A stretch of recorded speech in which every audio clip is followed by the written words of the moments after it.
co-presenter Ander. Good evening, Ander. Hey, up, mate. How are you? All right. Busy week. So we'll jump straight into it, Ander. So obviously got a few fight cards this weekend, which we'll both be glad to watch. Yeah, So right. we'll start with the Channel 5 one. So do you want to do it as ever? Do you want to start taking us through? We'll just pick the relevant parts. I'm feeling. You know what, mate? I've been feeling a bit starved of boxing. Yeah. It feels like there's been a bit of a drought, but then again, this happens every time this year. This time every year. Is there a reason for that? Do you know why they do that? Yeah, because historically they classed it as a boxing season, didn't they? So they always had a bit of a lull between July and August, but it's getting less and less each as years go by. You know, for me, that should be their prime time because there's no football. Yeah, they should be capitalising on the market. If people are, football fans are crying out to watch something, and boxing should be capitalising on that, and they just don't. I don't really understand it, but obviously there must be a reason for it. Anyway, Channel 5 have got their third show under Wasserman Boxing. Yep. We obviously went to the last one up in Liverpool, which we thoroughly enjoyed. This one's up in Newcastle, I believe. Yep. Or Sunderland. Is it Newcastle? Newcastle. Headed by Josh Kelly, and the chief support, which we're going to start with, is Harlem Eubank. Now, I've made it very, very plain on the show, and I know you have as well, that you think Harlem's quality. Where do you see him going, Carl? I honestly don't know at the minute because I think he's turned into a bit of a late bloomer, isn't he? Yeah. I mean, this guy that he's jumping in with, by all accounts, has been knocking people like Lara out in sparring. And before everyone starts jumping down my throat about sparring it the same as being under the lights, blah, blah, blah, I'm just acknowledging that the guy's putting people on their arse who's of the top standard. So, yeah, I mean, this Chavez lost to Cepeda, which isn't no disrespect, but I think if Harlem Eubank beats this Chavez, yeah, he's got to start looking for European level. And so I think he probably sits around European level, Andy. To be honest with you, I think he can go further than that. I think he's got all the tools, mate. I think he's got all the tools, and I don't think it's a bad thing that he's a late bloomer. I think that's maybe helped him. Obviously, he's been in. We talked about this before. He's been in Chris's shadow. And that's no disrespect to anybody. It's no disrespect to Chris. It's not a slight on Harlem. It's just the way it is. But now he's coming into his own. I'm glad that he's flourishing himself on Channel 5, and he's not tried to go on a massive promotion because he might have got swallowed up in the mix. Whereas on the Channel 5 promotion, I think he's going to be a big name the further he moves up. How are you, Sean? All right, mate? Yeah, I'm fine. Thanks. Yourself? Yeah, really good. What's your opinion on Harlem? Yeah, I echo what you both say, really. And I think, for him coming up on the IFL shows of MTK, I think it's because he didn't have the sort of pressure being a Eubank. He could, really. And I think it's coming into his big test now. He is a late bloomer. He used to be in the Brighton Academy for in the boxing, so he's in that sense. And I think we'll get a good sort of indicator of how good he is. This. You know what I also like about him is he don't seem to have the burden, the weight of the Eubank name on his shoulders. Not being Chris's son and that. He seems, even though obviously the name's there in it, but he's not direct, and it don't seem to affect him the way it seems to with Chris. I just get the feeling Chris has to play up to it sometimes. Yeah, I was going to say, Andy, he's a likable lad, isn't he? He comes across very well when he's interviewed. Yeah, he does, and he's very quiet, nice, really well mannered. Like I say, I don't think he has to play this pantomime villain. I don't think he has to play up to the cameras and play up to the crowd. Like, I feel Chris feels like he has to do that. Yeah, so I actually think Arlem's going places, mate. He's real quality and he's got power. Anyway, so moving on. Josh Kelly. This will be Josh's second fight back after his quite a year or so out. He looked quite handy in his first fight back up in Liverpool. This is his patch, so he's gonna want to put a show on for the crowd. Do you know much about this fighter, Bastida? Well, I know that this is his first time fighting out of Uruguay for one. So, you know, I'd imagine in terms of Mr. Booth getting much footage on this guy, it might be a little bit limited. Obviously, it's for the WBO International Super Welterweight title, whatever that might mean, which is vacant. I honestly think it's a shot in the dark, isn't it? I mean, it's got 18 wins, 10 KOs, 1 draw and 1 loss, so he can obviously bang a little bit. But I think it's a case of when you get these South American, Central American fighters coming over, it can be a gamble because obviously they're in with opponents that we don't really know if they've stayed in their homeland. So I just hope Josh Kelly's got his head in the right place and that is, you know, he's ready to bite down the gum shield and have a war because as a rule, these South Americans come over for a war, don't they? And they're all tough as nails, mate. Very, very rare you'll get a South American or Central American fighter that just folds with a bit of pressure. It just doesn't happen.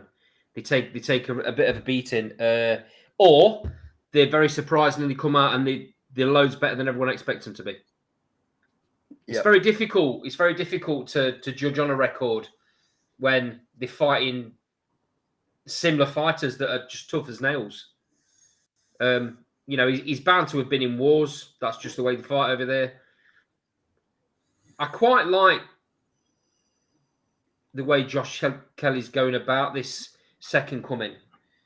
I mean, we saw him privately in that press conference and the way he was handling himself and his mannerisms before the press conference started. And I thought to myself, you're actually a really nice kid.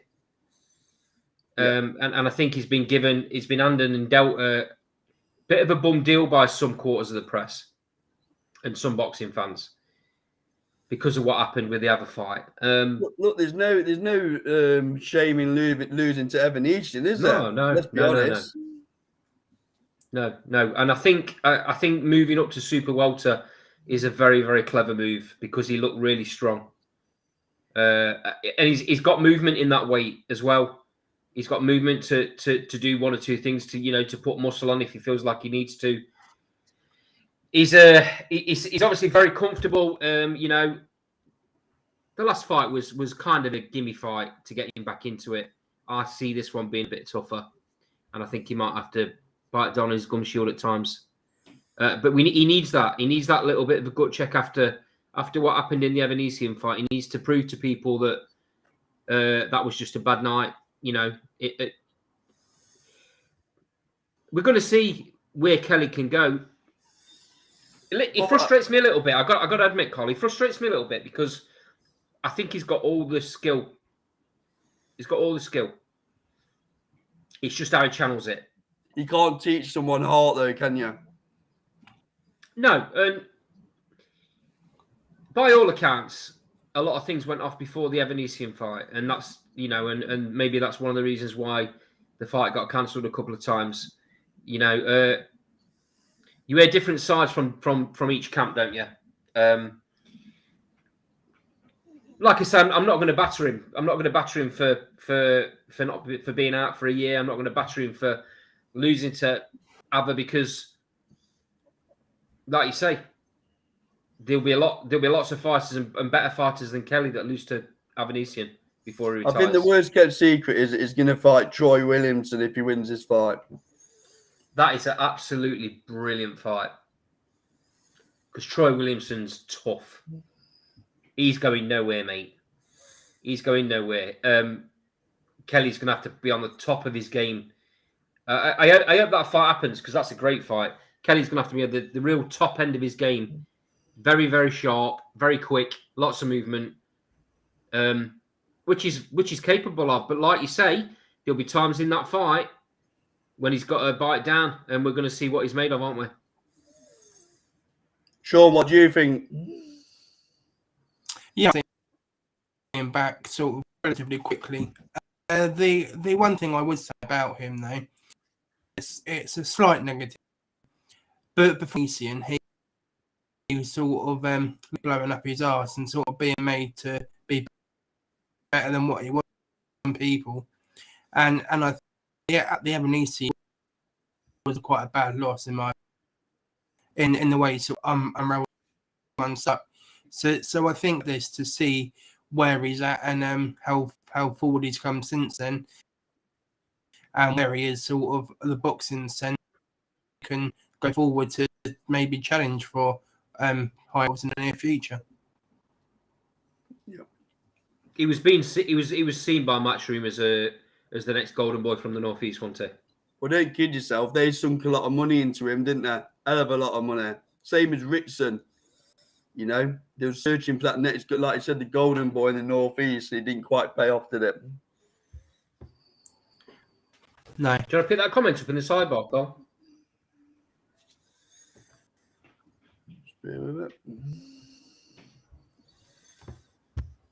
So, Jay McKay, good evening, Jay. Josh Kelly obviously suffers with stamina issues. Is the same as all Adam Booth fighters, David A., Conlon, Groves, etc. Good point, Jay. I think it's a bit harsh putting them all in that one bracket. I'll be honest. I don't think Groves had stamina issues. Or Conlon. Or Conlon. I mean, you can't say Conlon's got stamina issues when he's just gone to war with Lee Wood like the way he did. I agree with you. Some of Booth's fighters seem to suffer from that, Jay. Jay, if you fancy jumping on and joining us, mate, you're more than welcome to. Carl will drop you the link in the sidebar if you feel like jumping on screen. Yeah, but I get your point. I get your point. Anything else on Kelly, Carl, before we move on? No, I think it will be a good test this weekend. I think we'll find out a bit more, like Sean said, where he is.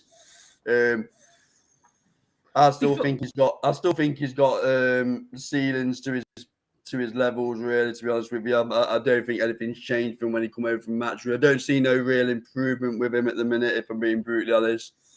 And he's in a killer of a division, so interesting. I think he's a lot stronger moving up to super welter. If I'm honest, You can't tell anything off that one fight though, Andy. Because let's be honest, he wasn't a live opponent, was it? No, but he was digging in. He was digging in shots that he wouldn't normally do, mate. And maybe that's because he knew he could tee off on the opponent. We'll find out. We'll find out. Just before we do move on, I'd like to get Sean's opinion on this because me and Carl are a little bit closer involved with our contacts with the Channel 5 shows. So I'd like to get your opinion on what you think is happening. Are you happy with what you're seeing so far with Channel 5, Sean? Yeah, one thing is sort of, I don't know, it's down to budget to sort of jazz up the production side. Sometimes it can come across boring when filling in sort of longer gaps in between fights, and they often show fights later after they've been live. So I think that's my one real criticism of them, really. They have a time slot, don't they? So at the minute, I mean, Kaj Sahal, head of Channel 5 Sport, he said this on a couple of interviews he's done with us. So it's nothing I shouldn't be saying. Please go back to our channel and watch those interviews because it's a good insight. But Kaj has basically said that the powers that be at Channel 5 will only allow a certain amount of time space for boxing currently, and it's up to Kaj and it's up to Wasserman Boxing and the fighters and the public to get behind boxing on terrestrial TV again and push it so that the powers that be say, hold on a minute, they're getting lots of viewers here. Maybe we can give them more time. Maybe we don't have to just be, 9 till 11 or or 10 till midnight. Maybe we can give them a bit of a better time slot. It must be very difficult to make sure that the two fights that you want on that time slot hit the time slot bang on, which is why you end up when fights go quick, like what happened in Liverpool, they end up having to backfill them with fighters that are sat waiting in the background for the opportunity to get on. Yeah, it's just one of them. It's one of them, mate. It's very difficult. That balancing act is really difficult, isn't it? I mean, what I would say is, I've said this before, we bang on about moaning about paying for DAZN and paying for Sky and paying for this, that, and the other, and then when a terrestrial TV tries to make inroads into the boxing game, we moan again. I think it's just a case of waiting for it to develop and grow. They've got the stable of fighters here. It's just about the British boxing public backing the Channel 5 shows to ensure the viewership's there. And it's all chicken and egg, isn't it? The more viewers, the bigger the budget. The bigger the budget, the better the fights. Yeah, and the better the fighters that are brought into the stable for Wasserman as well. I mean, more people will be watching Josh Kelly on Channel 5 than ever watched him on Sky Sports. And that's the way it is right now. I mean, what was the first two shows that I think the one down in London did 1.2 million and the one in Liverpool did 1.3 million or something like that. That's small figures for terrestrial TV in the big grand scheme of things, but in boxing terms, that's a real good number. Because what would a Sky boxer show get on a regular Saturday night? Yeah, but what interests me from a Channel 5 perspective, and I will put this to Kaj next time he's on the show, is on a Friday night when there's no boxing on whatever program's on Channel 5, don't be telling me that pulls in 1 million viewers, because I won't wear it. So the executives at Channel 5, I wonder what they're measuring it against, to be honest. And that'll be a question that I will ask Kaj. It's the expense, though, isn't it, of the production, I'm guessing.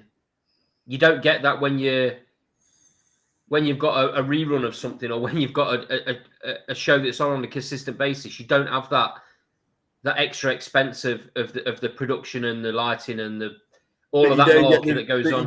But you don't get the viewers either. So I wonder from a commercial aspect, there must be a golden spot somewhere where they go, okay, we're willing to spend this, but we want that many viewers. And it'd be quite interesting to know it'd be interesting to know what Channel 5 consider as good then. You know, what do the executives consider as a good turnout? Is it 1 million? Is it 2 million? Where do they need to be? Well, I would say, firstly, they can only go on competitors. So they'll look at what Sky do on a show. That's a bit unfair because they've got bigger budgets. No, I get that. No, I get what you're saying, mate, and you're right. But what other comparison have they got? They can only compare themselves against another channel or another platform that's doing the same thing, or a similar thing. So, I mean, like I've just said, those two shows that I called upon, the one down in London and the one up in Liverpool, they both did over a million viewers, which is better than anything that Sky do on a regular Saturday night. You know, what are they going to pull in? 500,000 maybe. Let's be honest. The only time you get a million buys is pay per view. A million views is around pay per view when you get your Anthony Joshua's and that. Yeah. So if they're measuring it against Sky, I would suggest that they're blowing Sky out the water. Yeah, Saturday night fight night. Of course they are, and that's on a 2-hour time slot. Imagine what they'd be doing if they could stack a card. Imagine what they'd do if they had a 4-hour, 5-hour time slot. So that poses the question: why are they not backing it even more then? If they're beating the competitors, I think it's a building process, mate. I might be wrong in saying this, but is it a 5-show deal currently with Wasserman? I'd have to look for the press release. Or 6-show deal, something like that. I think it's a case of they're just going to build slowly but surely, and then eventually there'll be a crossroads, won't there? There'll either be that many people watching it that then maybe start moaning the fact that it's only 2 hours. Well, I want to sit down and watch 4 nights of boxing. I'm only getting 2 hours on Channel 5.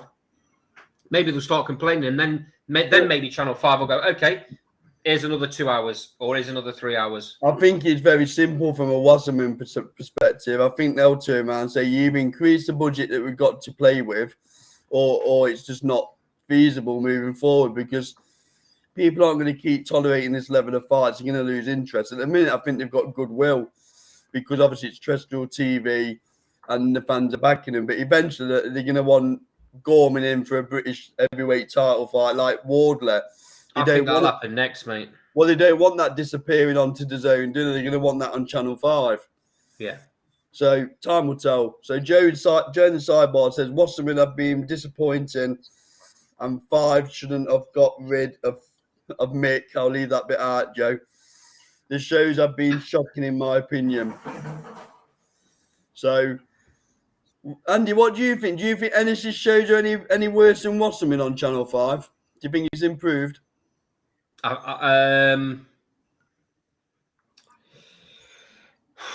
can look back. The problem is, everyone looks back at Mick Ennis's shows and remember Cole Froch, and remember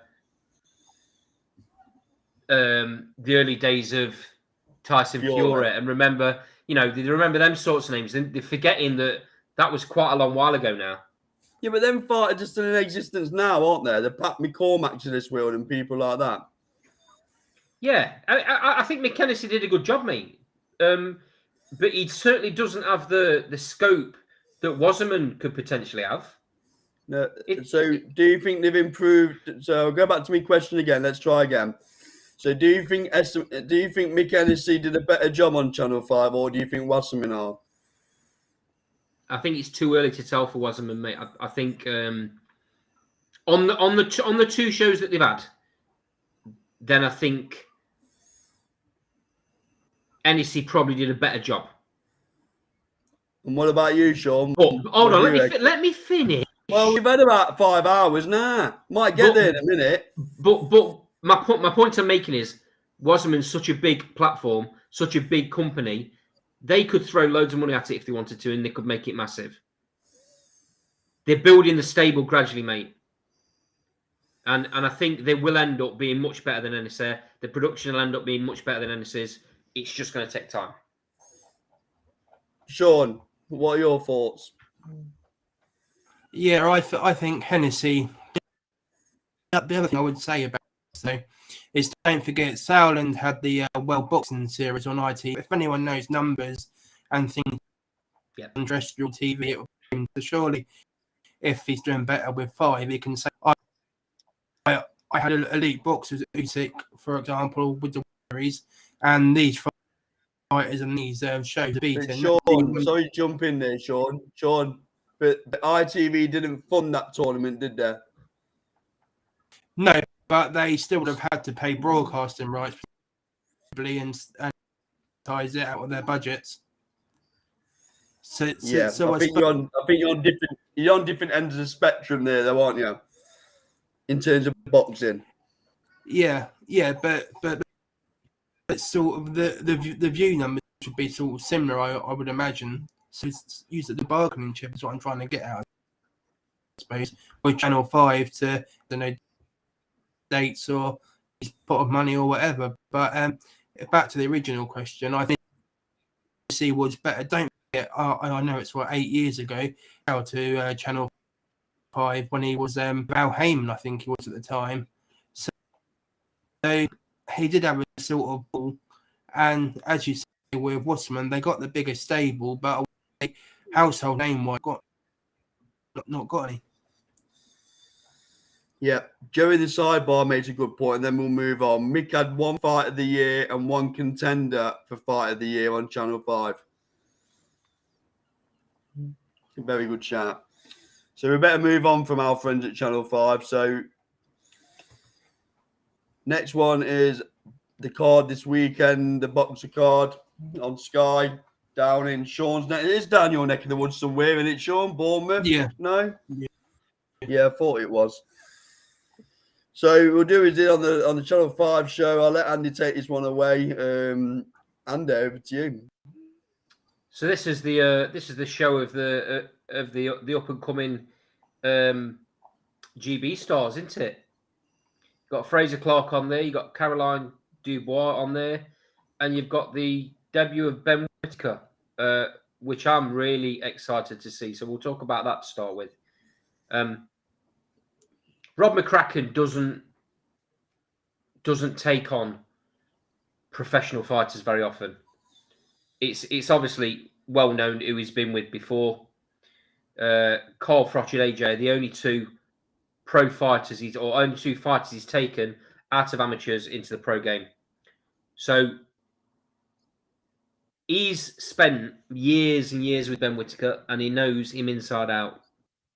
That tells me he thinks Ben Whitaker's going places. He's a proper talent. I'm just really excited to see how it goes and how quickly they progress him. What's your opinions on McCracken making this move, Sean? Yeah, I agree. And Ben Whitaker is probably going to be the best out of the crop on this card. I don't know if you've seen what Adam Smith said today, but on the AJ card as well. So, right, relatively quickly he'll have it. And I thought him by Sugar Hill at one point, wasn't he? Has that changed now? Oh, I don't know about that. Okay, maybe I've got that wrong.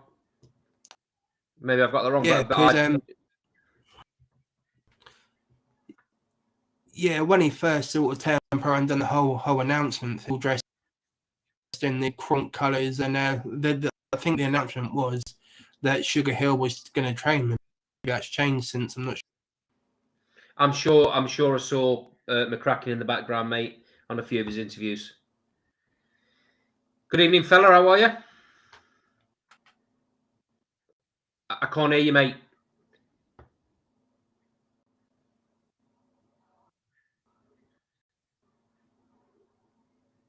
Still can't hear you.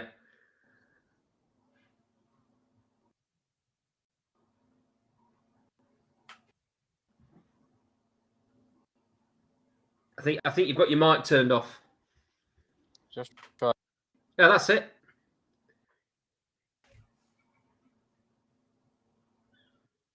No, it's gone off again.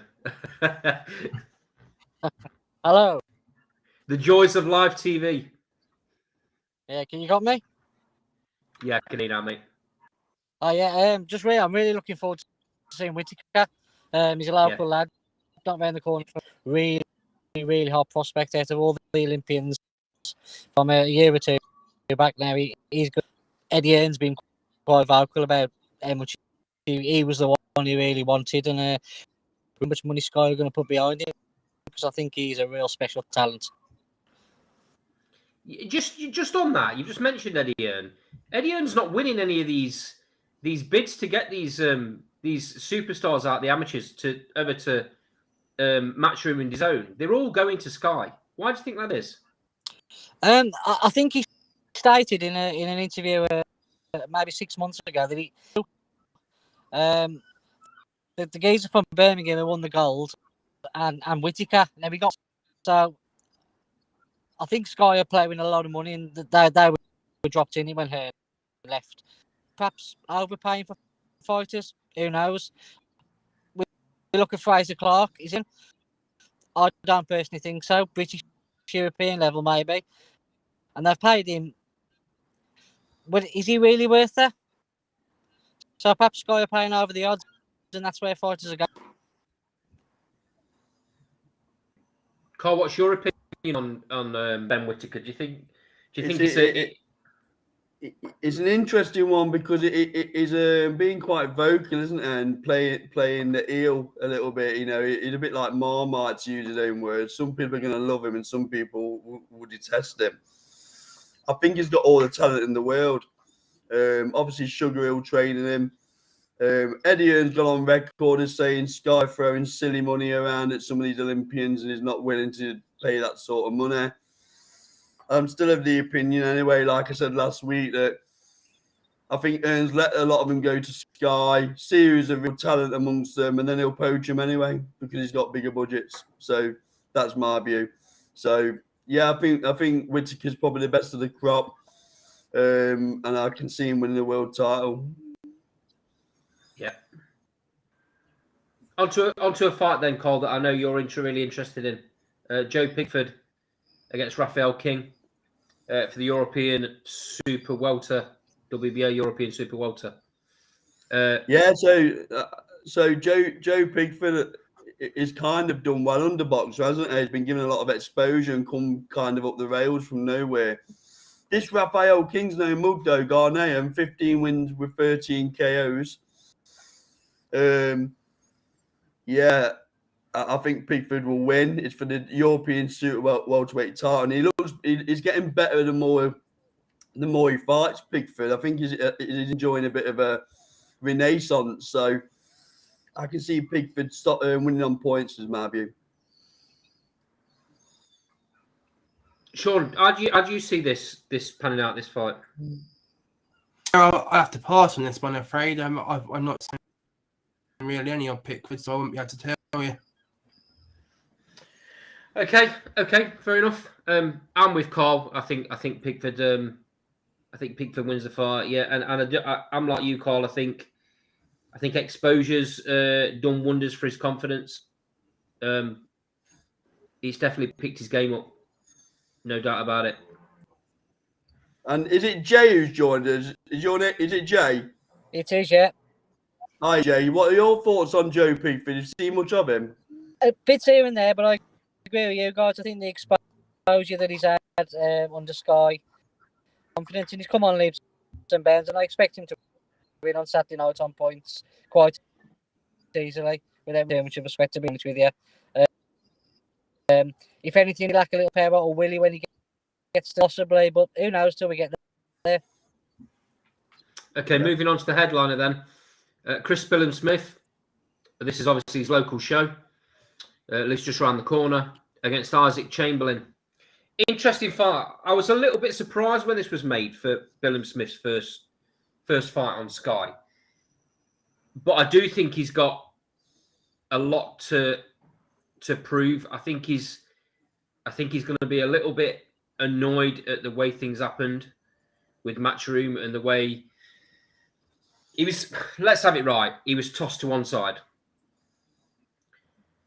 Basically, Eddie Hearn come out and said in a recent interview that Chris Billam-Smith and Liam Smith were not top of his priorities. And I'm absolutely staggered at him saying that about Liam Smith. Staggered. He has an habit of doing this, though, Eddie Hearn, and he's doing it more and more. Because I think that budget he's got is being squeezed a little bit since the AJ deal. And I think he's having to drop fighters. And whereas before, they'd have gone and got an offer from someone else, and Eddie Hearn and Matchroom would have just gone, "Oh, we'll beat that. Don't worry about that." And then they'd have kept him on mid cards, and they'd have not pushed him like they should have been pushed. I've made it very vocal on this show. I think Eddie Hearn's done nothing for Liam Smith's career since he's been with him. He's been with him a good few years now. And the same goes for Chris Billam-Smith. I don't think Eddie Hearn's done anything for him since he's been with him. He's made pretty simple fights. Billam-Smith's won the majority of them, but he's not gone anywhere. He's not progressed. He's not moved anywhere. So when he moved over, I'm a little bit surprised that Isaac Chamberlain got made as his first fight, because it's a tough fight.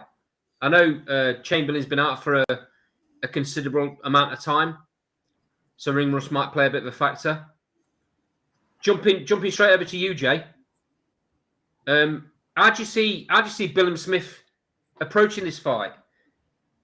I think he wins mid to Chamberlain. Obviously, he's not a massive cruiserweight, but he's quite elusive. But that's been 1 or 2 years. Will time catch up with Chamberlain? and have the absence. But just Bill and Smith and Matchroom, I was under the understanding that this was just a one-fight deal. Perhaps I've read that wrong. Oh, is it? Okay. That's the first time hearing of that. Do you know anything about that, Carl? I've not read by the detail. I didn't know it was a one-fight deal. I'm surprised he's gone over to Sky for a one-fight deal, to be honest. I like to say, I listened to an interview with Eddie Hearn, and he was just blasé about the fact that they'd gone. The two Smiths, Bilham Smith and Liam Smith, the blasé, like, oh well, you know, like they weren't worth anything and they didn't matter. I'm just a bit surprised that he's acting the way he's acting. Eddie Hearn and Matchroom. I think there'll be more go before. I mean, the big news is that Lawrence Okoli wants out, don't he? He's basically being held down to a one-fight deal that he left on his contract that he didn't think he had. He thought he was free to go, and that's not the case. He's got one more fight, so that's going to be interesting to see how Matchroom play that. You know, are they going to put him in against somebody that's in their stable, maybe or someone they might bring into the stable that they think can beat him before he moves on? Want to pick them a couple of comments up in the side, and so yeah, Joe has put Chris Bilham Smith wants crushing it. Chris Bilham Smith wasn't crushing it in the gym, so didn't get the push he needs from Hearn. He's put round 6. Is that round 6 to Bilham Smith, Joe? Or that's round 6 for the previous fight. The Pickford fight. And then he's also put Chamberlain was another fighter, not given any sort of push from Matchroom. Yeah, seems to be happening quite a bit, doesn't it? You know, these fighters, and it can't all be the fighter, mate. It can't always be, well, this fighter's not putting it in. This fighter's not doing that. This fighter's not doing that. Go on, Sean. Yeah, I was just going to say, I think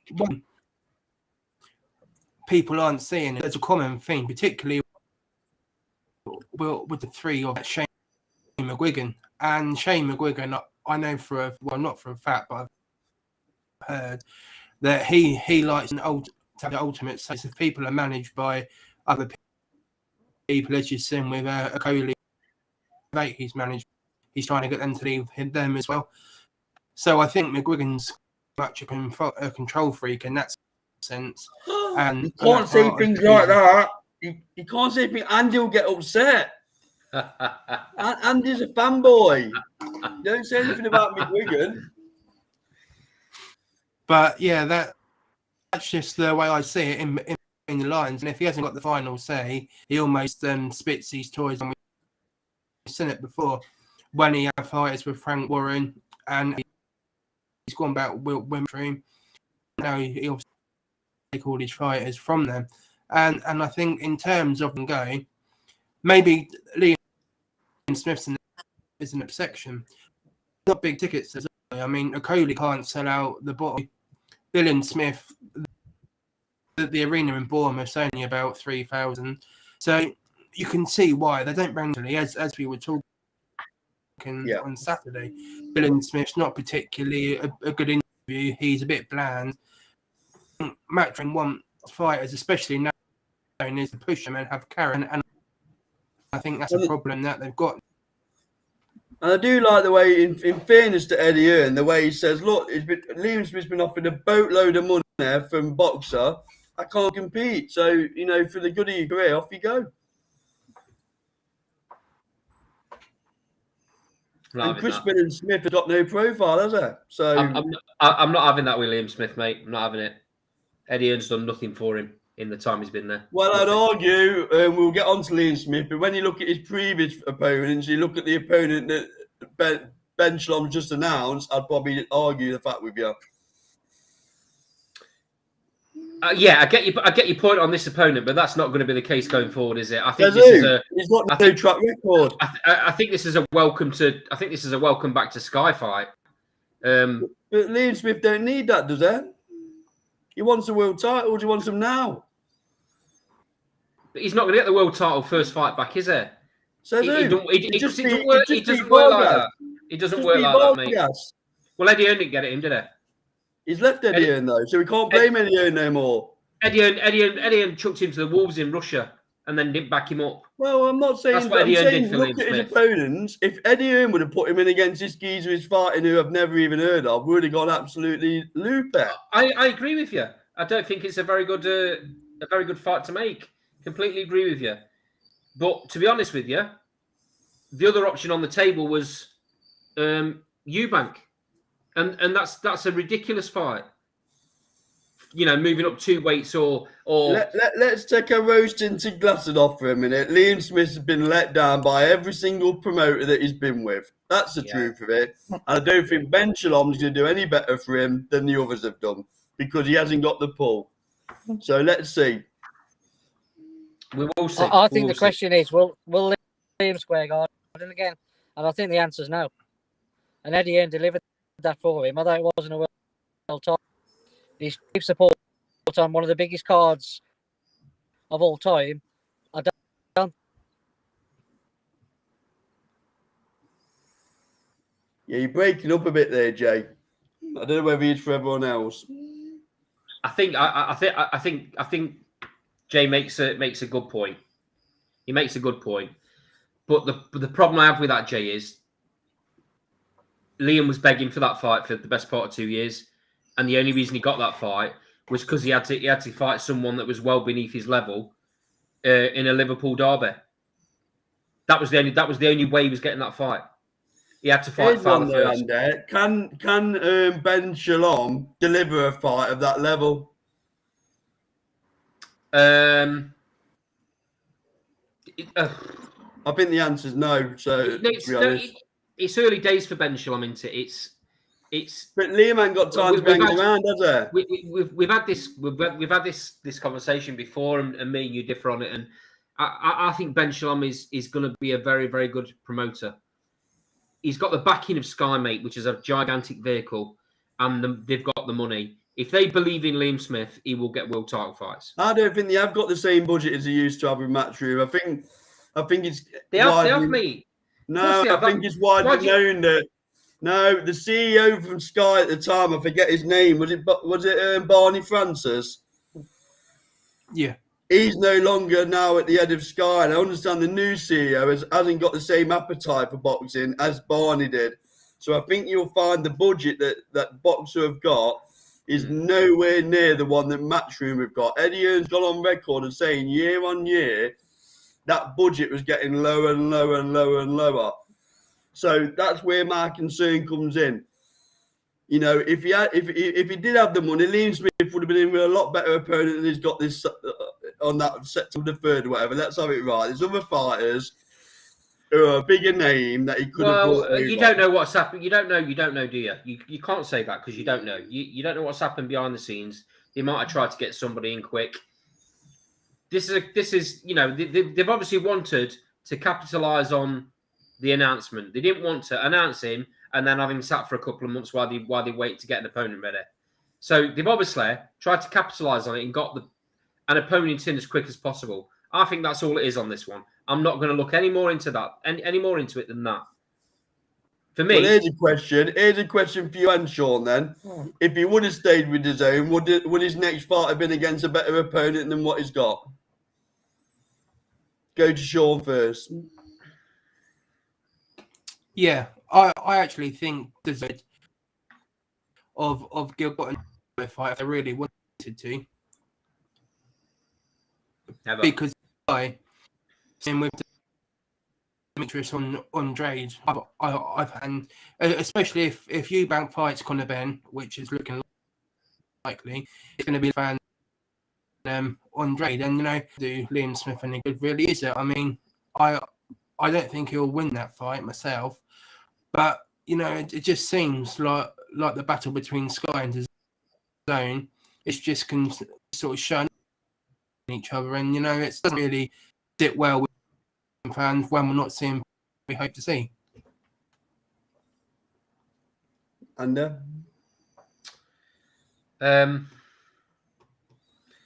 yes, of course they would have got a better opponent because Liam was on a bit of a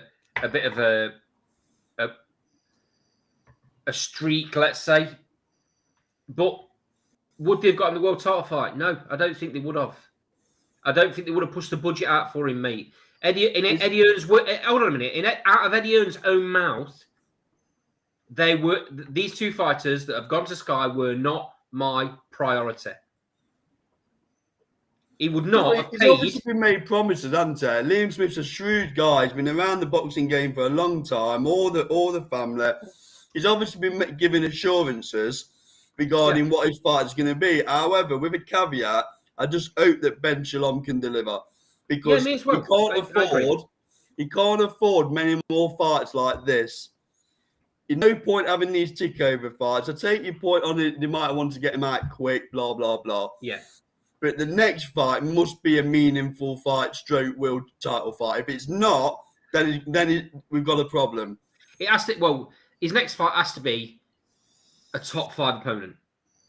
It has to be a top 5 opponent with the caveat of maybe it's for a final eliminator. That's what it needs to be. Yeah. Anyway, next one on the card, Andy. Can we digress? Sorry, yeah. We were talking about Chris Smith and Isaac Chamberlain, weren't we? And we just went off. Well, I went off on one. I think Chris Smith's got a little bit to prove. The comment in the sidebar from Joe about him not being fit, not training properly, not putting it in the gym. If that is right, I'll be surprised if it is. But if that is right, and Eddie Earn's not backed him because he don't think he puts it in, then he has a bit to prove. And this is even though Isaac Chamberlain's been out for some time, mate, this is a tough fight. I see it going the distance, and I think Chris Smith just nips it. Go on then, Sean. Give us your prediction. Smith wins on points too, but I don't think it's to do with the gym. I think it's because it's a hard sell. Bournemouth's not a boxing town, and I think Sky offered him a little bit more money to fight in Bournemouth, which what's what he wanted to do. I think that's in line with that, really. Do you think it's a one-fight deal then? Yeah, I've heard his agent after it, and I don't know if he'll stay with Sky or go back to DAZN, but as he's not really appeared as like a world title fight with Chris Smith. It's just not the attraction, I don't think. Carl, what do you think? I think Isaac Chamberlain's going to win. I've watched Chris Smith a few times. Am I impressed by him? No. He's 31. Isaac Chamberlain's 28. They've had similar amount of fights. Isaac Chamberlain, remember, he only got beat to a Coley, didn't he? And there's no shame in that. So I think Chamberlain's going to have his number. If it is a one-fight deal, I'm not sure where Bill Smith goes. The loser of this fight is a long way back. So my only concern over Isaac Chamberlain is his commitment to the sport, mate. That Akoli fight was absolutely dreadful. Remember, it was absolutely dreadful. I get the feeling that he'll stay with Sky because don't forget there's Richard Riakporhe in the mix there as well. If Sky want him, you mean? Yeah, no, they will do, won't they? Because they can make the Riakporhe fight. I know they've already fought each other, but imagine if the Riakporhe fight, if he beats Chamberlain, imagine if the Riakporhe fight gets made as a final eliminator. But Shalom should be getting Riakporhe world title shot, shouldn't he? His next fight's a final eliminator. apparently. Why would you mess around with Bilham Smith then? Well, that might be against Bilham Smith. It's a massive fight, Carl. Look at the bigger picture. Not, is it? It's Of not. course it is. It's the biggest Paul fight. versus Chris Bilham Smith It's not the biggest, a massive fight. It's the biggest fight in the UK. Name me another cruiserweight that makes a bigger fight What than about Bilham Smith. in terms of? I'm talking now in terms of commercially. Are people going to get excited over Chris Bilham Smith versus Riot Paul? No.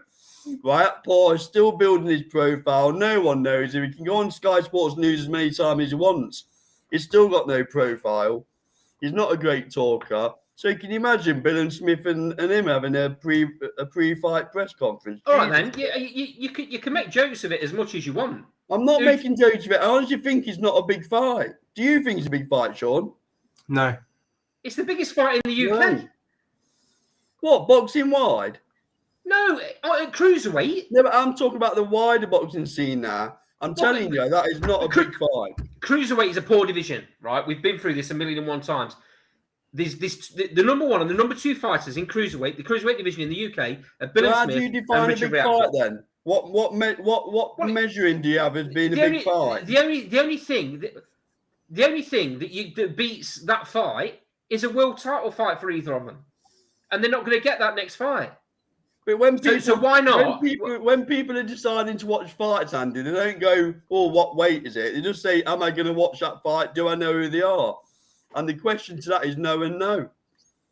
Well, they might as well both quit then, mate, aren't they? Go and work in Tesco. I'm just saying, no. What I'm saying is nobody knows who they are, so they need to do more profile. I think you're wrong there, So mate. what ticket numbers does Bilham Smith versus Riot Paul do then? The true measurement of how well known a fighter is, and what numbers does it do on the TV? Not a lot is the answer. I think you'll find because they've already had one fight. I think you'll find that the appetite would be quite big for it. Don't forget, Sky have got the marketing scope to make it a big fight. They can put it on all sorts of places. It's not good. Don't get me wrong. It's not like an heavyweight title, an heavyweight final eliminator. You know, it's not like a gigantic middleweight fight or welterweight fight. The cruiserweight division is not a sexy division, mate. We've said this 1,000,001 times. It's not a big fight, is it? It's a crap division. It's as big. No, the point I'm making is it's as big as either of them two are going to get without having a world title fight. It's the next biggest fight because the number one and the number two But nobody cares. That's the truth of it, isn't it? Do you care, Sean? Like I said, then, if you're going to have that attitude about it, they might as well go and work in Tesco. I'm just saying, it's from my view, it's just not it's not a fight that I can get excited about. But I don't think it'll happen because Chamberlain will outpoint him anyway. But it just doesn't get me excited. You know, I won't be rushing to watch that one. Does Chris Bilham Smith in a world title fight get you excited? Well, it won't. I just don't buy either of them. So you know, the point I'm making is I'd probably watch it. But the point I'm making is you're not getting excited because the cruiserweight division just doesn't excite you as a division. Against it don't matter who you're fighting. It's a cruiserweight against a cruiserweight, and you don't like cruiserweights. Yeah, but when you talk about the Colas of this world, at least they're entertaining, aren't they? At least they talk a little bit. A Cola entertaining? Are you having a laugh, mate? You slate him for his boxing style, but I can understand why Bilham Smith got binned off from DAZN. One thing a Cola does do is better numbers than them two put together. Correct. Well, yeah, just nod, Andy, because I'm right. No, just nod. no, why are you? Because you say so. Don't work like that, mate. Because I know. A Cola does better numbers. Why do you think DAZN are trying to hold on to him when he clearly wants to go to Sky? Why do you think Sky wanting to pay him a shed load of money? So the fact that Akoli's aligning himself with AJ don't help that. The fact that AJ walks in with his belt don't help that. Well, it's just Akoli's a better product, isn't it? Is it? So why don't Bilham Smith and Chamberlain go along to 258 management then? Because he won't have him because he don't do tickets. You're just contradicting yourself. You said a Coley don't do tickets not long back. Say again. You said a Coley don't do tickets not long No, back. I said he does do tickets. About 5 minutes ago in the conversation. No, I didn't. If you listen properly, you might want to turn your volume up. What I said was, a Coley does better numbers than Bill and Smith versus Chamberlain put together. But a Coley don't do big numbers, mate. But he does beat. Well, that just shows you what Bill and Smith and Chamberlain must do then. I'm not arguing with you on the fact that they do big numbers or not. The point I'm making is, outside of a world title fight, the biggest fight in the cruiserweight division is Bill and Smith against Richard Riakporhe. Well, he won't do numbers, let's put it that way. So Joe in the sidebar says, I'm sure he already beat Bill and Smith. He did. Yeah, yes. And he also said, I believe they're looking at the Aussie who beat Benavidez for Riakporhe. Yeah, I don't rate him either. I forget his name. The Australian who beat Benavidez. I think Riakporhe beats him easy. Yeah, and then let's say Riakporhe might have a bit of profile then, when he's got a strap. You know, he might do a few numbers. Yeah.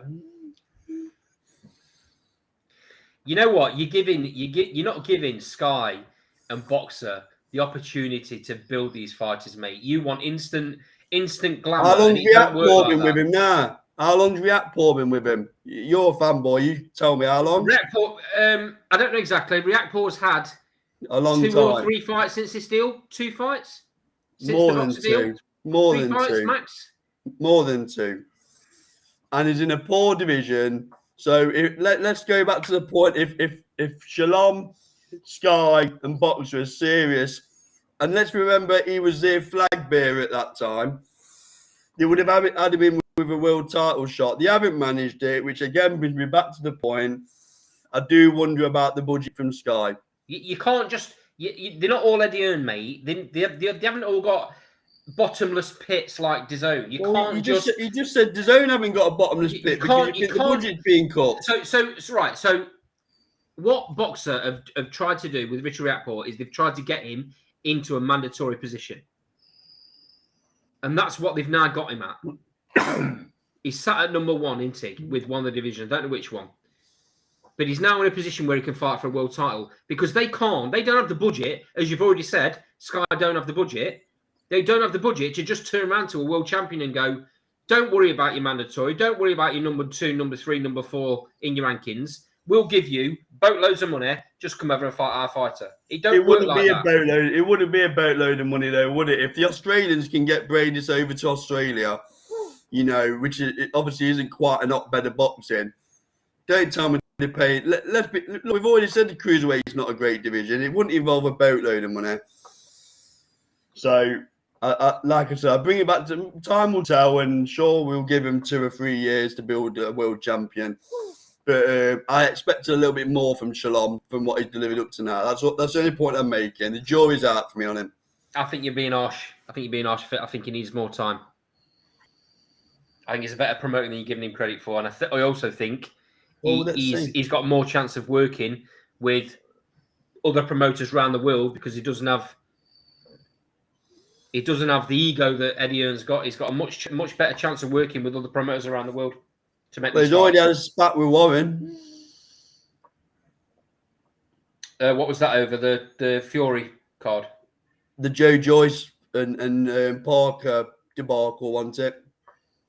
Oh, so sorry. No, you mean Warren spat his dummy out because Joe Parker decided to go a different route? They fell out of each other where Warren said, well, I won't quote what Warren said, but he said it wasn't easy dealing with him. So let's not say that you know, he's a messiah yet, that he can work with all different promoters, because as he gets bigger, like you said, and started putting meaningful shows on, he's going to be swimming amongst the sharks, just like Earn does.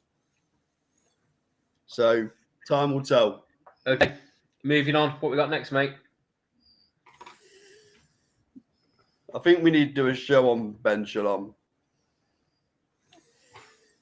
So we spoke about this on Saturday. I'll let you take this one away. Andy, you can go first on this one. So Ben versus Eubank Jnr. A lot of rumours circulating. It's interesting how Sauerlands and Eddie Earn are pouring cold water on it. But take it away. They're pouring cold water on it as what, the fight's not made, it won't happen. Yeah, they're suggesting. I know we're all getting a bit excited, but they're suggesting it's far from being signed as of yet. All right, okay. And there's still quite a lot of obstacles to overcome. They have agreed. Agreed in talks, but that's about it. I heard that it was all sorted apart from the rehydration clause, and what they were going to allow Eubank to rehydrate to, because that's the big deal for me. That's the big turning point in the fight. I've made it very clear on the show, mate, that I didn't want this fight to happen. I've made it very clear that I don't think it benefits either of the fighters, doesn't do either of the fighters any justice for their careers. Very disappointed, and it's very short-sighted, in my opinion, from Matchroom to make or try and make this fight for Conor Benn. I just don't see the point, apart from the fact it makes money, because obviously it makes money. This fight should be like an end of the career fights. This should be in a few years' time when Eubank's not got a lot left. Eubank's in his twilight now, isn't he? Come on, let's be honest. But Ben's not. But Ben's not, mate. And this shouldn't be. This is the fight that shouldn't be happening from Eddie Hearn's point of view. It's very, very poor management of Conor Benn. It's very, very poor management. What happens if Conor Benn gets sparked out cold? What does that do for his career? What, they're going to say? Oh well, he moved up 2 weights. That's why he got beat. No.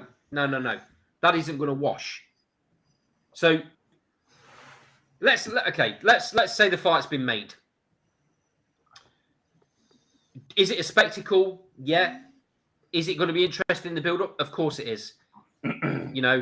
Because then the old father situation comes in, don't it? And I absolutely adored them fights back in the day, mate. That was when boxing was boxing, proper boxing. They hated each other. I know that's not quite the case now. They've got a lot of respect, but I still don't think they like each other very much. So that will make for a very interesting tour, press conference, build up. But then, do I really want to see the fight? I still don't want to see the fight. I'll watch it, but I just don't want it to happen, mate, because I don't think it does anything for either of them. So Eubank, okay, let's do a few scenarios. Eubank knocks Ben out. What does that do for Eubank? Does that all of a sudden get him a world title fight at middleweight or super middleweight? No, because he's just beat a welterweight. Let's take it to the other extreme then. Ben knocks Eubank out, or Ben beats Eubank even. What does that do for Ben's career? Absolutely nothing, because what's he going to do then? Think, oh, I can stay up at middleweight now. I've just knocked out Eubank. I'll take on the middleweights now. That's not going to happen, is it? He's going to try and then boil back down. We've already seen, haven't we? Kell Brook. Kell Brook boiling back down from the Triple G fight. He had nothing left in the latter half of that fight against Spence. He was done. All I would say is, at the two parties, I can understand why Eubank's taking the fight rather than Ben. Different stages of the career, a lot of money on the table. But from a Ben perspective, it just feeds everything that I've been saying. Yeah. Yeah, agree. What's happening with this management team around him? It's awful. Because, like you said, he steps up and what does it prove? And then he's got the issue of weight draining himself back down to the weight he's at.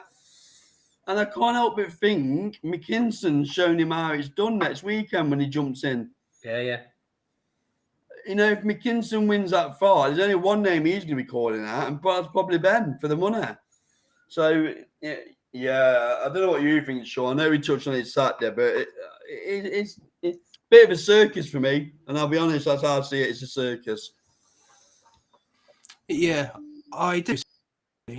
I got more for Ben than Eubank wins. And in regards to coming back down to welterweight, I will, where you guys have worries, Conor Benn's a lot more dedicated and a lot more of a better athlete than Kell Brook and Amir Khan.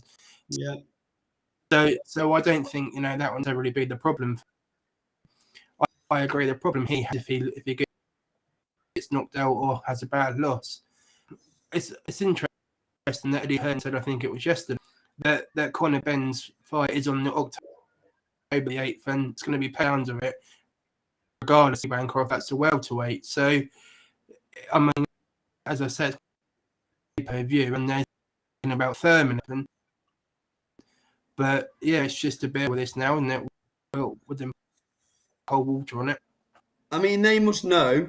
They must know because obviously his training regime is going to have to be tailored if he's going up in weight. And he's going to have to learn how to carry the weight, etc., etc. So, you know, they must have an indication because what's October? What, about 13 weeks, something like that. So a camp normally lasts anything between 13 and 11. So you've got to expect an announcement, haven't you, in the coming days? So Joe in the sidebar said, I don't see an upside for Ben. I could be wrong, but I don't see how he wins. Yeah. One thing he ain't doing is knocking Eubank Jnr out because he's got a chin on him. He's got a chin like iron, hasn't he? And he's got an engine like iron. It's a war. That's what it is. It's a war. It'll be a good fight for the casuals, mate. It's a war. Do I want to see Conor Benn in a war against the middleweight? No, he's going to take too much damage. Eubank's going to go nowhere. Everyone says that Bennett's hard. Well, he's going to have to keep Eubank off him. He's going to have to. And if he thinks that he can, I mean, I love Ben's style because, and I've said this to you before, he's very aggressive. And it makes for a really exciting fight because one or two things is going to happen. Either he's knocking someone out or he's getting knocked out himself. Just like his old man. That was why I loved his style so much. It's just everything is against him on this. Everything's against him. Size. The fact that Eubank's got a gigantic chin and a heart and an engine to go all night long. If he was going up and he was fighting another name that didn't have the chin, then maybe I'd say I could kind of see it if it was massive money. I could kind of see a little bit of an upside for Ben. I don't see one. I don't see one at all. I want Ben to concentrate on moving up the welterweight rankings and fighting people in the top 10. I would go as far as to say that I think Conor Benn's career is fizzling out. I think it's fizzling out. I think they're messing around with the fights that he's jumping in with. I really hope and pray that you put a big name out that's not Chris Eubank for that fight in October. Because he's in danger of having his credibility destroyed, if I'm honest with you. He's had 20-odd fights. He's not jumped in with anyone who's elite level. Now he's fighting Chris Eubank at God knows what weight. So people are going to start wondering, because especially when McKinson's jumping in. So, you know, them fights can be made. So it smells that Earn's protecting him. Well, let's have it right. Come on, let's put the cards on the table. This fight is nothing but a cash grab. Yeah. It's nothing but a cash grab, and I forgive Eubank for it because that's what his career's based on. But Ben goes on about wanting to be world champion, and Eddie Hearn goes on about Ben's going to be world champion. This isn't the path to take to make him world champion at welterweight. This is not the right move for him to make him world champion at welterweight. Ben's got a gigantic pair of balls, mate, because he'll fight anyone. I've said it to you before. I believe Ben will fight anybody at any time. I don't think he's bothered. I think he will. But he's being protected. And he's being manoeuvred in certain ways. And the way they're manoeuvring him is not good for Ben's career. So I'll just pick a comment up in the sidebar. Joe says, we don't know if Ben's a better athlete.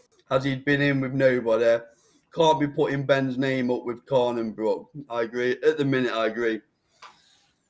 Yeah, I think that was to do with, but I mean, out of the gym, you know, it's well reported that Kell Brook put on tons of work.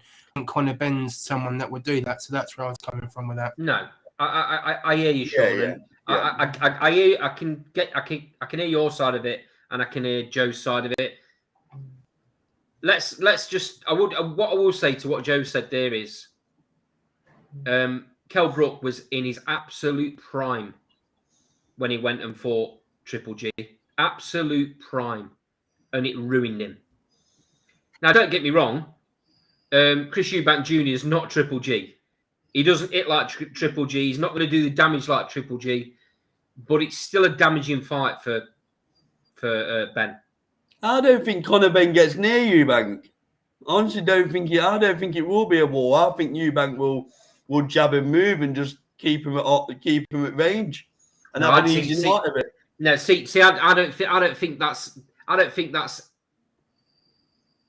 in Eubank's mind. He's fighting a Ben, mate. It won't be that. He'll want to stand and trade and prove he's the better fighter. There's no way Eubank tiptoes around a ring and jabs Ben's head off all night long. He will stand and he will trade. He'll believe he's the bigger and stronger man, and he'll want to prove it. He'll want to prove it to his old man. Just the same as Ben will want to prove it to his old man. Well, I can't come up for a case of Ben winning, to be honest. You don't knock him out. It's a crazy fight. It's a crazy fight for Ben. It makes absolutely no sense. We go on about Eddie Hearn being the best promoter in the game. This doesn't show that he's the best promoter in the game, does it? Maybe Ben ought to go to the Messiah, Ben Shalom. Go over to Ben. Come on, lad. Go over to Ben. Ben will build you a profile bigger than you got at the minute. He'll have you on at Bournemouth, so you can sell a few thousand tickets. Get on the undercard of Bilham Smith versus Riakpur, the biggest fight in the UK. And then, to be fair though, Cole, what has he actually done for Ben in the last 2 years? Where has he taken him? There could be an argument for him going over to the States and joining the PBC stable. He'd get the fights then, wouldn't he? Yeah. It's probably the only way he's going to get them. It's the only way he's going to get them world title fights. And unless them belts become vacant or a fighter from a different stable picks a title up. Then again, like I've said, Ben Shalom, the Messiah who can work with every promoter in the world, get over to Boxer, Conor, and he'll have you fighting on them PBC cards before you know it. Your sarcasm's boring me, mate. PBC legend he'll be after Shalom dealt with him. Anyway. You heard it here first. Wonderful. Next topic. Danny Garcia versus Benavidez at this weekend. Garcia's a bit of the forgotten man at this weight, isn't he? Well, he's moved up in it. This is super welter, isn't it? He's super welter. Not okay. Super welter then. So he's a new man at this weight then. Yeah. I don't think Danny Garcia's got a lot left. If I'm being completely honest, he's he'll probably get a couple of world title shots if he wins this fight. He's only been beaten to the best, though, hasn't he? When you look through the resume. He has. He's a very, very good fighter, mate. But I do think he's coming to the tail end. And he was clearly struggling. He was clearly struggling at welter, wasn't he? You know, the past couple of times he's got beat, he wasn't the same fighter. He's all about power into Danny Garcia, and he was struggling with that. This could be a very interesting fight. Sean, how do you see this fight going? Yeah, you may edge it, but like you say, I think we've seen the best of him, and what Garcia was sort of his parry and carry that up with him. It's going to be hard to see, especially with the guys at that weight. Mike, do you fancy jumping on screen with us? Let's get your opinion on Danny Garcia against Benavidez Jr.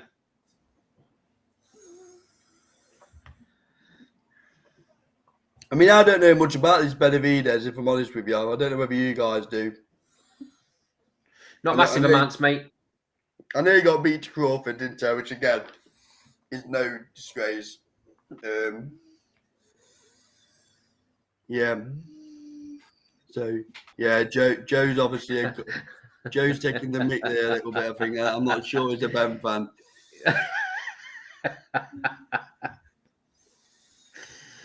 Oh dear. You know what? We'd have no chance of getting any interviews with that stable, would we? Where we're going on at the minute. No chance. Oh dear, quality. Yeah, especially the comments with yeah, with blacklisted with Matchroom, blacklisted with Boxer. Yeah, it's all about opinions, and that's what we're here for, isn't it? Opinions. Yeah, So- yeah, blacklisted with them, but Carl Greaves, we love you, mate. So we'll see you soon. Yeah. Sean, anything you want to raise before we call it a day? Anything else you want to bring up? Any thoughts on any fights coming up? Any rumours? Anything like that? About Golovkin and Canelo, isn't it maybe pay-per-view for? Oh, what a shock! What a shock! What a shock! Oh, pay-per-view's never coming to the UK. Pay-per-view's dead. What a shock! Oh. Yeah, so Mike thinks it's not David Benavidez. No. He is in public transit, though. I'm assuming that means in public traffic or, on the road, translating from Canadian. So, what price would it be rumoured at, Sean? I think it's $7.99 for subscribers. I think it's $7.99 for subscribers, but with a month.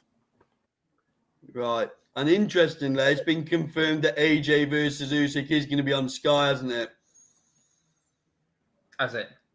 It's been confirmed, yeah. So they put it out yesterday, and they haven't put the price out yet. But I'm reliably informed it's going to be $26 or $28.99.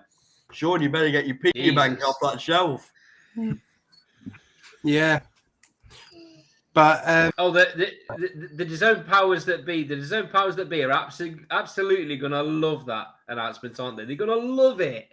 They'll think it's fantastic. They've just paid £100 million out to AJ and gave him all these little perks, and now he's going fighting back on Sky. Oh, quality. Eddie Hearn said it was never in the deal that the TV rights for that fight was always separate to the deal that he struck with AJ, which I'm sure would soften the blow for me when I've just paid God knows how many millions for a fighter to learn that his next fight is on a different platform. I'm calling Billy Bull on that one, Mr. Hearn. Billy Bull. Well, Eddie Hearn must be the best salesperson ever to have lived to get that one over the line, with that included. What happens, right? What happens if if AJ comes out in this fight and he gets absolutely leveled? What happens if he gets leveled? Then what happens to that £100 million deal? Because where does he go from there? I'd argue you're probably looking at your Dillian Whites, aren't you? Well, that's going to make the £100 million back into it for his own. They're going to get the money's worth there, aren't they? It still does numbers, that fight does. And Tyson Fury is saying that he'll still fight. I still think Tyson Fury will fight AJ whether he wins or loses, in my view.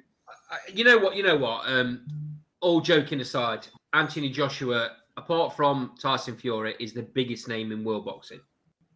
And Canelo. Apart from them two, he's the biggest name in world boxing. He could fight Joe Bloggs from your local down the road and still sell out Wembley. That's how big he is. That's how big. And again, all joking aside, DAZN know that he's going to become a gigantic figure in their future. And don't forget, Tyson Fury's retired at the minute. He's a free agent. So if he does come back and fight AJ, I wouldn't like to think about the money that's on that table for that fight. But again, I would argue it's probably the biggest grossing fight around, isn't it? So it's going to do massive numbers all over the world, that one would. So maybe there's only got one eye on that. Joe's just made a really good point in the sidebar, though. He don't think he Fury would for the will money. ever fight on his own. He would for the money. I don't think he will, Carl. I think he would for the money. I think he hates Eddie Hearn that much, and his old man hates Eddie Hearn that much that they'd turn it down. He wouldn't, not in my view, not for a pound note. If the money's there, he'll go. He'll fight on his own. Definitely. I think he'd have it stipulated that it had to be on another platform as well, so he didn't lose face. Because look, come on, how much crap have they gave Eddie Hearn over the years? Well, I'm not sure DAZN would win the purse, but anyway, if he went to purses, because they haven't won the last couple, have they? Let's be honest. I think they'd have to make sure they won that one, wouldn't they? Would they? The biggest fight in British boxing history. Of course they would. I don't know. Imagine though, and AJ beats Usyk, then fight Fury, and neither of them on DAZN. What they just invested with AJ. Yeah, they've got him, but they'd have to break the bank. I think that's the only fighter.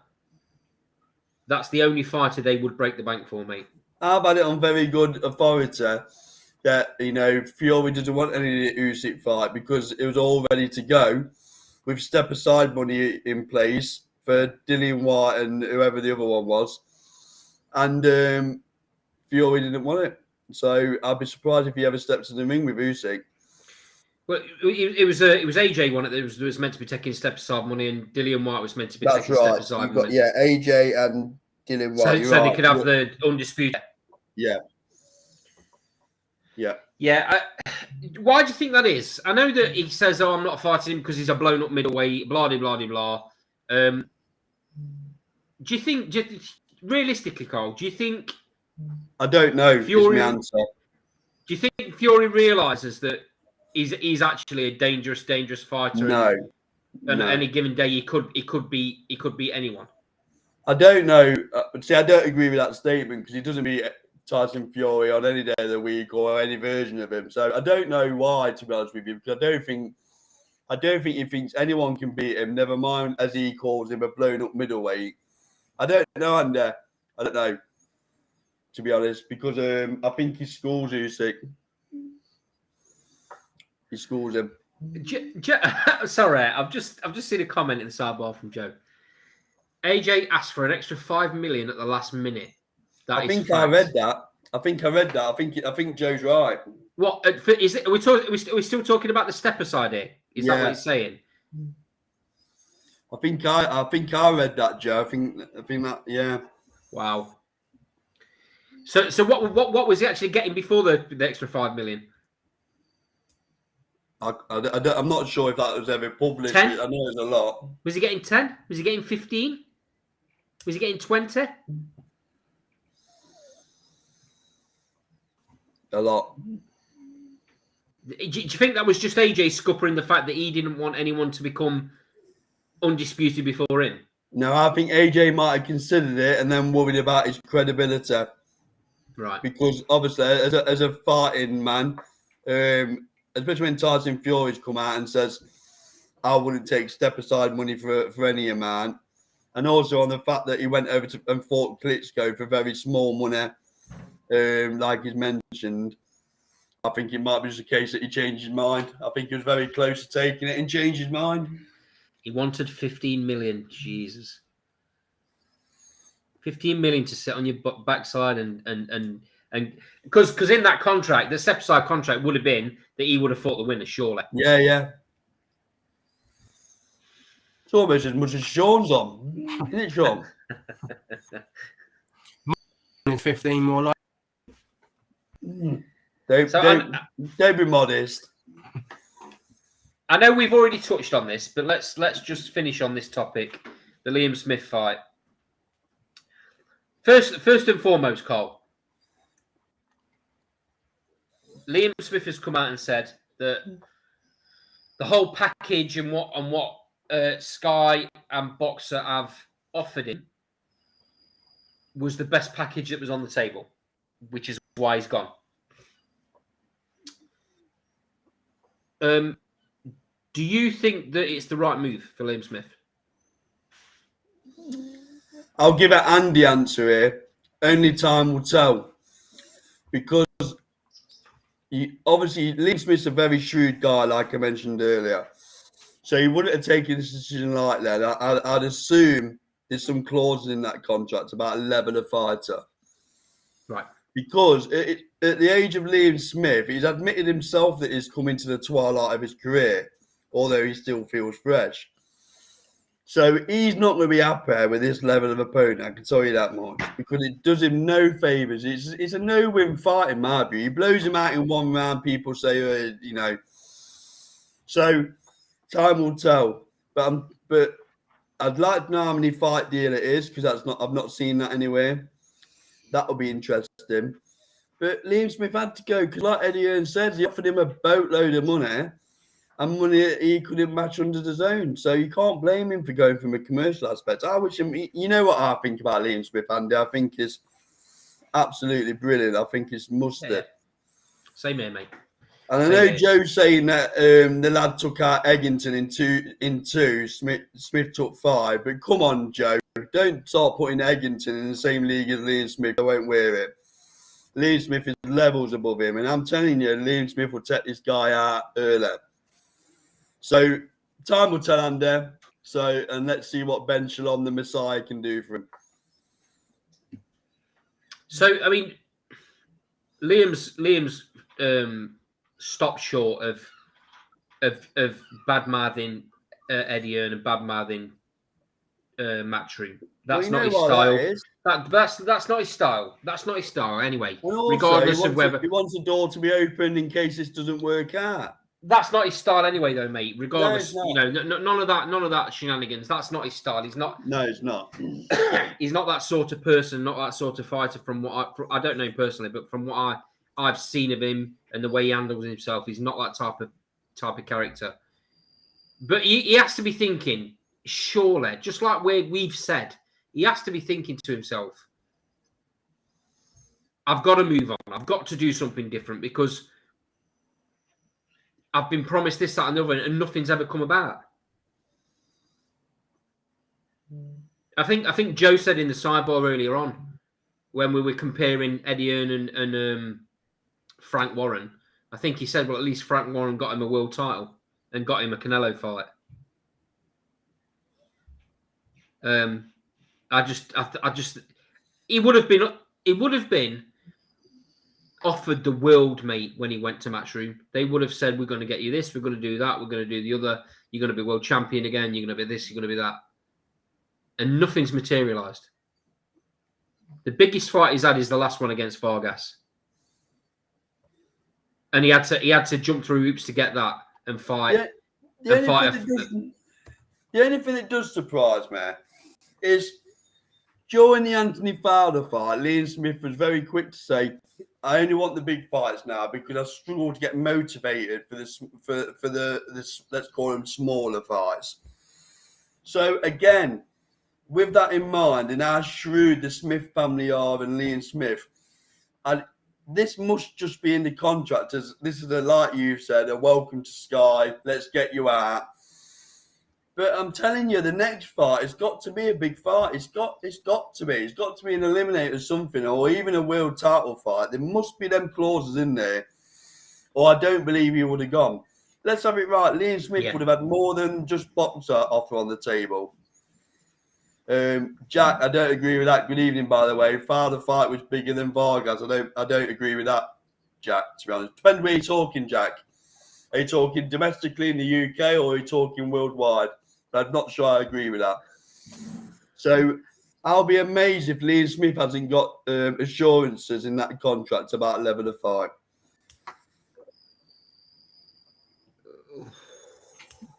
I'm just staggering at that comment from Jack.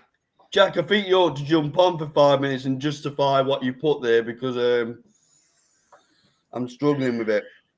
The only place that fight was bigger than the Vargas fight was in Liverpool. Father was ranked high by WBC. That means absolutely nothing, Jack. Come on, mate. There speaks a matchmaker if I've ever heard one. What, you're not trying to sell the fight fees, are you, Jack? Come on, jump on, lad. They mod Smith in with Eggington, big W, IBO Oh, Well, really? Yeah, because speaking about it Yeah, earlier with I can't budget see. and that, Sky had to bring over a world champion for him. I can't him go on the PBC to fight any of their guys, so he's in a big catch-22. He's already he's already done Eggington, mate. You don't need to go there again. Yeah, I can't imagine being best pleased if he starts fighting Eggington because, you know, he was very vocal about having to jump in with Fowler, who he considered a British level fighter, wasn't it? Well, and he proved he was levels above Fowler, mate. Yeah. He was annoyed that night. That was an angry Liam Smith in that fight. It was That an was angry camp of That's a good version of him, isn't it? yeah, spiteful, very spiteful. Yeah, he was made to take a fight that he didn't really want to take. It helped that it was a Liverpool derby. It helped that Fowler was giving it a bit on social media. That maybe helped Liam get up for the fight because he wouldn't have got up for it any other way, I don't think.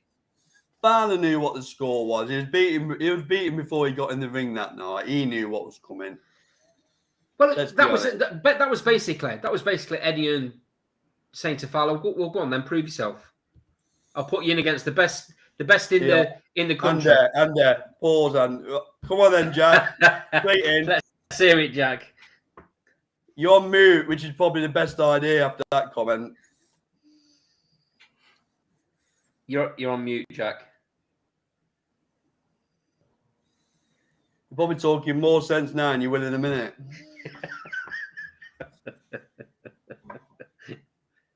Oh, you're still on mute, Jack. I'm getting excited about your response here.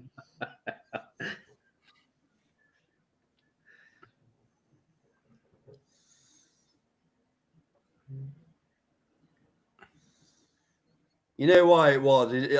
Me and Jack was on a Twitter space on Monday night, and Jack was giving it the large on this Twitter space. He was quite good, actually. Defended his corner well. And I know he can hear me. So, yeah. Whether the internet's blocked him because of the language he was using, I don't know. Come on, Jack. Press the button. I love it. We've got to wait for him to come on after that comment, haven't we? Yeah. Sean, yeah, I hope you disagree with that comment as well. Yeah, I do. Yeah. Let's try again. No. Still mute, Jack.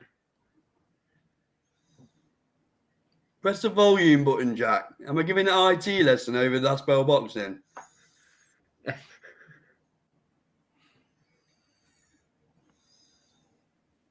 Are you on a laptop, Jack? Yeah. There we go. There it is. There we go. Right. Yeah. Apparently, it was because I had you muted. I had you minimized, which I didn't realize. Well, anyway, enough of the IT stuff. Let's get on to that ridiculous statement you just made. I knew I was going to get stick for it, but yeah, it was basically just the whole Vargas being ranked below Smith in the rankings thing. So it made more sense for Smith to fight. Fowler being ranked above Smith in Vargas at the time. So then it made more sense for Smith to fight someone who was higher up. Because let's be honest, if Smith's really has the ambition I think he does, then he's going to want a fight for a world title. So in theory, fight the guy higher ranked. Yeah, but come on, Jack. Come on, Jack. Am I just trying to put my matchmaker head on this? Jack, let's smell the roses here, mate. Come on. There's no way Fowler is a better fighter than Vargas. Oh no, I didn't. Did I say he was a better fighter? No. Was it a bigger fight for logistically for Smith? Yeah. Hold on a minute, Jack. Even not a better fighter. Even with your matchmaker head on, if one of your fighters had just beat Jesse Vargas and one of them beat Anthony Fowler, which is going to get them more recognition? And just take this slowly and make sure you find the right answer. Yeah. I know what you're saying. Jack, not only that, one of them is in an arena in Liverpool. One of them is at the Mecca of boxing. as chief Oh support no, I mean the fact it was to at the the biggest MSG female fight of all time. Yeah, I know, but like the thing, what is the biggest fight of Liam Smith's career? Canelo. Right? Can you tell me where that was? Yes, Texas. Okay, fair play. Anything else, Jack? Yeah, I'm on Mastermind. My specialised Yeah. subject is Liam Smith and his travels. Okay, fair play. Okay, I will give you that. Oh, Jack, you bombed there, lad, didn't you?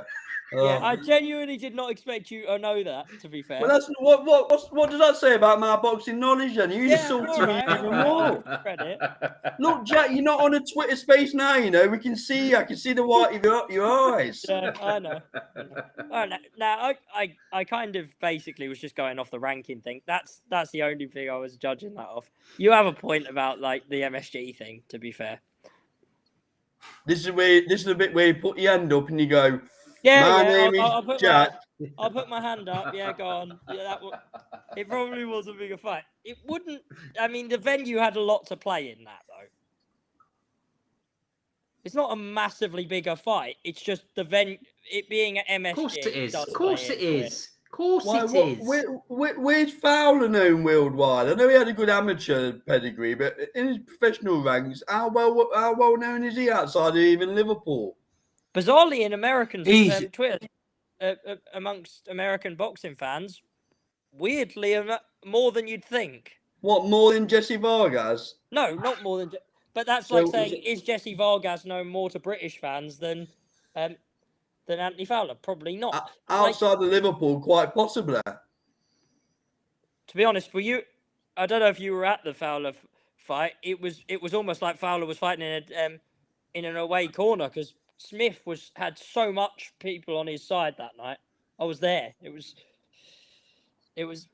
weird. Have you seen Liam Smith's opponent, Jack? No, I know someone who was actually in the gym sparring Callum. So, but he didn't actually tell me who Liam was fighting. Who's Liam's opponent? Is that well known? Let me try and get this pronunciation right. Right. So Actually, hold on. Let's hold on a minute. This is going to be a first. Yeah, give me a drum roll. I don't have a drum roll. Go on, go for it. When Jack takes a seat, I'm getting a bit seasick. Yeah, I was just turning my light on. Go on. So I'm going to go Hassan Mwanko. Oh, That's worse than any of my efforts. I won't get that far in there. I won't get that far. It didn't sound like an Indian takeaway, did it? So he's first time fighting out of Africa, although he's ranked in the top 5 of 3 governing bodies, which is a Sky's spin on it to make sure we're at least a little bit interested. If one of those 3 governing bodies is the WBA, it's cheating, though. Well, I've not looked which 3 they were because the WBA, I mean, I think Andy's probably ranked by the WBA at this point. Like, no, I won't get that many people. What, for talking BS? He's probably top of all the governing bodies for that. I'm world champion at that, mate. Mate, the WBA, I don't know. The thing is, hold on. So I wasn't, Jack, you've told me something that I wasn't aware of. I didn't realise that this fella was in the top 5 rankings of, what did you say, 3 governing bodies? Who told you? It was me who told you It that. was him who said it. Oh, so, was I it? didn't Okay. realise this, to be fair. Like, all right. Wind your neck in, wait Jack. for? Go and get a strong coffee from next door or something. Wind your Going neck downhill, in. this is Sean, isn't it? It's what happens, Sean, when you go too long, you see. Standards start to slip. Go on, Andy, finish your point. Look at what he does when he don't get his praise. Look, throws his toys out of his pram and sauce. No, just when you can't remember who said something. Anyway, the point I was making is, if that is fact, and he is ranked in the top 5 of 3 governing bodies, well, this is a very good fight for Liam Smith, then, isn't it? Because when he wins, that puts him in that position. Yeah, but let's be honest. You'd be able to get the ranking points, get up most of these governing bodies if you fight long enough. I know, mate. I know it's all politics, but at the end of the day, that's how he's going to get his world title fight.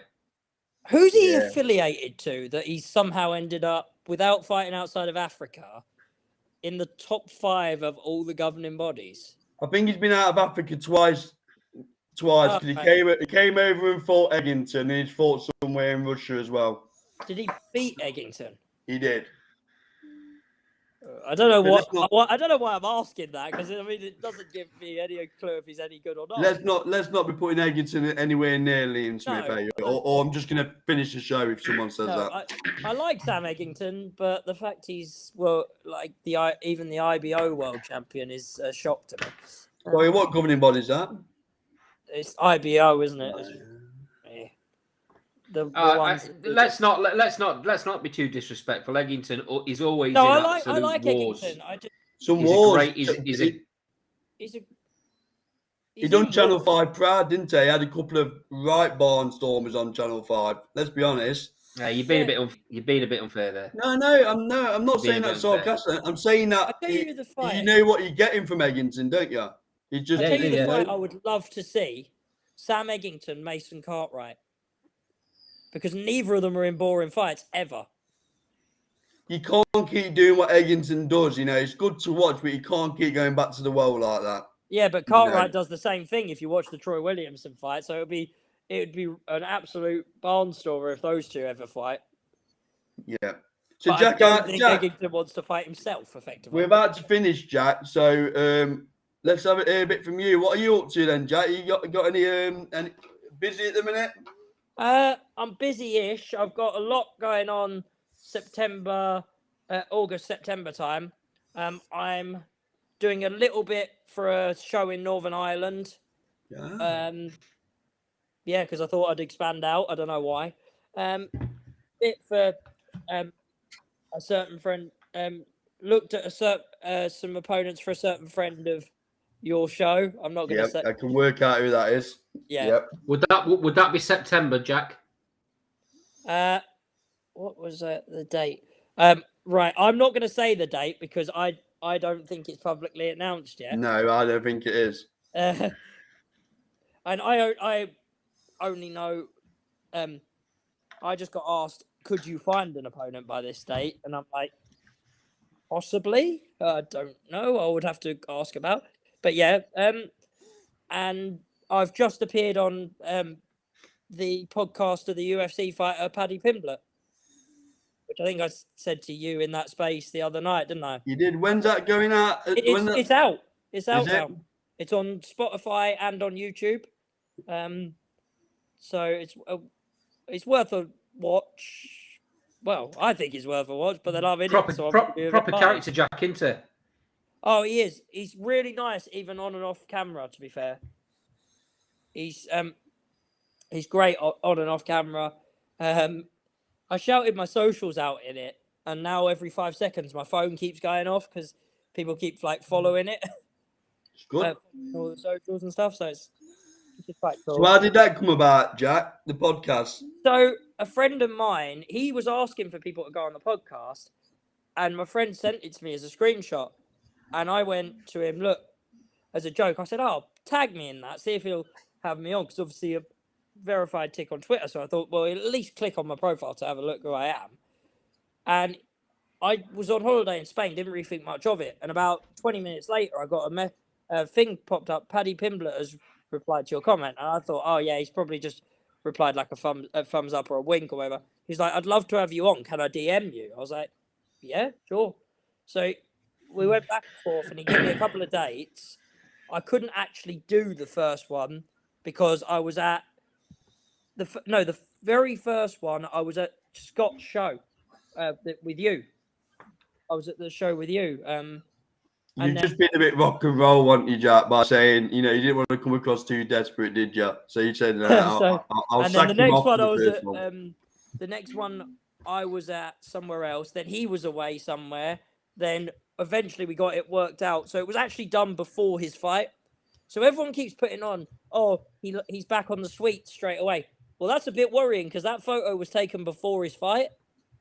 And he made weight. Yeah. So God knows. So people are slagging him off for being fat. Well, he weren't fat at that point because he was still cutting weight. It's amazing. I'm not into UFC like I'm boxing, and obviously this is a boxing chat, but it's amazing how he gets down to the physical condition he gets himself into. Makes you wonder whether he can carry on doing that the rest of his career, though, because it's been seen 1,000,001 times in boxing that you don't have a long Kell career Brook. if you're jumping up and down. Yeah, Kell Brook. Ricky Hatton springs to mind. Ricky Hatton, he would have had another 3 or 4 years on his career. I'm absolutely convinced if he'd have stayed at weight or not at weight, but not blown up. Yeah. Kell Brook's the same. I think he could have Yeah. stayed at 147 and a little bit longer, or gone to 154 and probably still be boxing now at a really high level if he'd had the discipline to stay on weight. Maybe.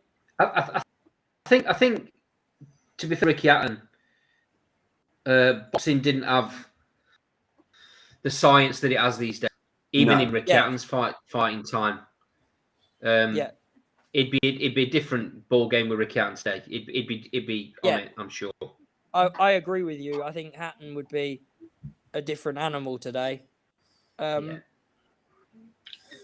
on, Andy, take us out then. Jack, thanks for joining. I know it was short and sweet, but you'll have to jump on next week for a bit longer. Yeah, I was at Bertley boxing gym, so that's why I didn't. Well, it's all about priorities, Jack, but we'll let you off this time. I was Sean, basically in the gym that Cyrus Patterson comes out of. Go on, Andy, take us out. Cheers, Jack. Cheers. Great show again, lads. Always loads of fantastic topics. Thank you very much to everybody in the sidebar. Thanks to the lads on the show. It's been wonderful again. We always get great comments in the sidebar. Very knowledgeable boxing fans come on this show. And it's always brilliant to have you on. So keep coming on, guys. Keep doing what we do. I hope we entertain you, because that's what this is all about. Let's have a few more of you on screen. We'll see you, as always, next Thursday, 7 o'clock.